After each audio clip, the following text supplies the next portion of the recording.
तो पहले अपना परिचय दें। मैं लियाकत मुस्लिम, राष्ट्रीय अध्यक्ष मजलूम समाज पार्टी और मेरठ से कैंडिडेट हूँ। यहाँ से प्रत्याशी हूँ मजलूम समाज पार्टी से। अच्छा, अब ये जैसे आप जानते हैं कि लोकसभा चुनाव 2024 का आगाज हो चुका था। ऐसे में राष्ट्रीय party, Bharatiya Janata party, Bahujan Samaj party, सारी पार्टियों ने अपने अपने प्रत्याशी उतारे हैं। तो आप कैसे क्या मानते हैं? उन्होंने अपने प्रत्याशी उतारे हैं और मैं खुद उतरा हूँ अपनी पार्टी से। मैं भी प्रत्याशी हूँ। आपका जो चुनाव है वो किन मुद्दों को लेकर है? मेरे मुद्दे यही हैं, रिक्शा वाले, रेड़े वाले, पटरी वाले और आपके मोची, खोखे वाले, फल विक्रेता, सब्जी विक्रेता, इनकी कोई भी समस्या हो, उनकी समस्या का समाधान करने के लिए मलिन बस्तियों में साफ सफाई, गरीब बच्चों की शादी का इंतजाम हो जा, कोई आदमी खाली पेट ना सोवे, कोई आदमी बिना दवाई के, बिना इलाज के ना मरे। यही मेरे मुद्दे हैं, इन्हीं पे मैं काम करूँगा, इन्हीं पे काम कर रहा हमेशा। जैसे भारतीय जनता पार्टी ने रामायण के किरदार श्री राम को चुनाव मैदान में उतारा है, तो इसको आप किस रूप में देखते हैं? बढ़िया है भाई, बढ़िया आदमी है, अच्छा आदमी है। हम तो कह रहे हैं हम कि उनका वो करें, जैसे वो तो जनता देखेगी जिस रूप में देखेगी। मेरे ख्याल से हार के या जीत के बम्बई चले जाएंगे। और अभी एक दलित समाज के उसमें गए थे, खाने को देख के उन्होंने हाथ जोड़ लिए। अब वो तो जनता का काम है, मेरे लिए तो बढ़िया है, सम्मानित है, मैं तो सम्मान करता बेचारों का, बढ़िया है। और मैं तो वो सुनीता वर्मा है, वो भी मेरी बहन है, वो भी बढ़िया मेरे लिए तो।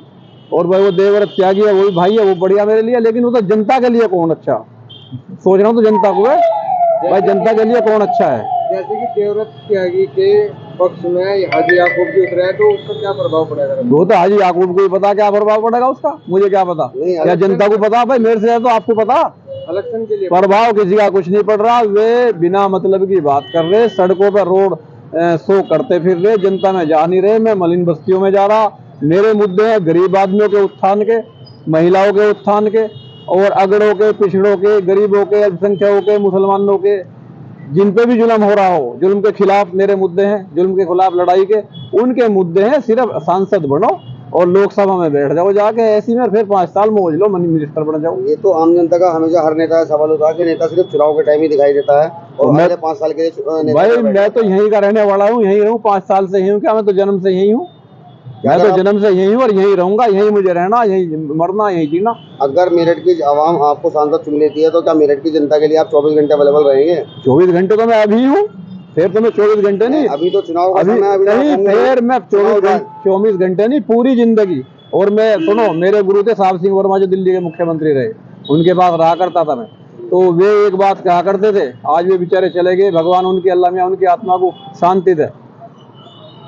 वो एक ही बात कहा करते थे कि जो आदमी मेरे लिए 2 दिन काम करेगा, मैं उसके लिए पूरी जिंदगी काम करूंगा। और मैं उससे भी अलग बढ़ के कह रहा हूं कि जो आदमी मेरे लिए 2 घंटे काम करेगा, मैं पूरी जिंदगी उसके लिए दांव पे लगा दूंगा, पूरी जिंदगी।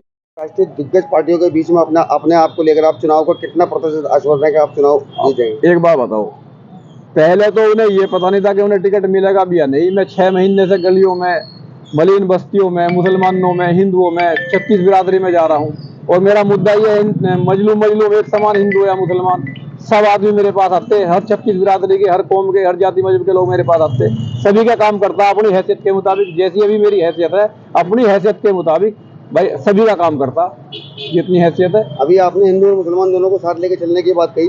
नहीं, मैं तो सिखों को और ईसाई भाइयों को भी साथ लेके चल रहा। हाँ, यही नारा कभी भारतीय जनता पार्टी ने भी दिया कि सबका साथ सबका विकास।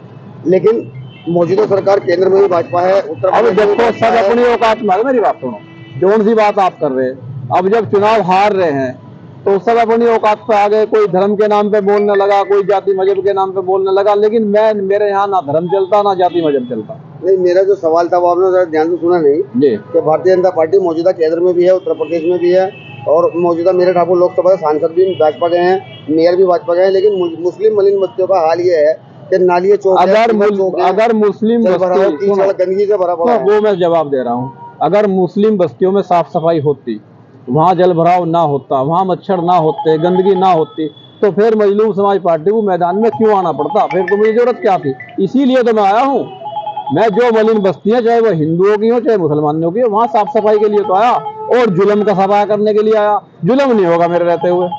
और जनता से क्या मीडिया के माध्यम से आप जनता को संदेश देना चाहेंगे? पहले तो आप लोगों का, मीडिया का बहुत बहुत शुक्रिया। आपने मुझे इस लायक समझा कि भाई मेरा इंटरव्यू लिया।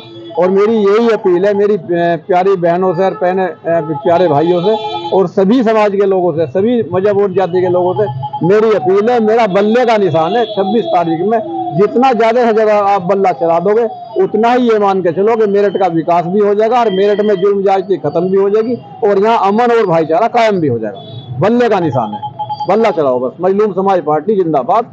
और आप सब भाइयों को मेरा राम राम, नमस्ते, सलाम।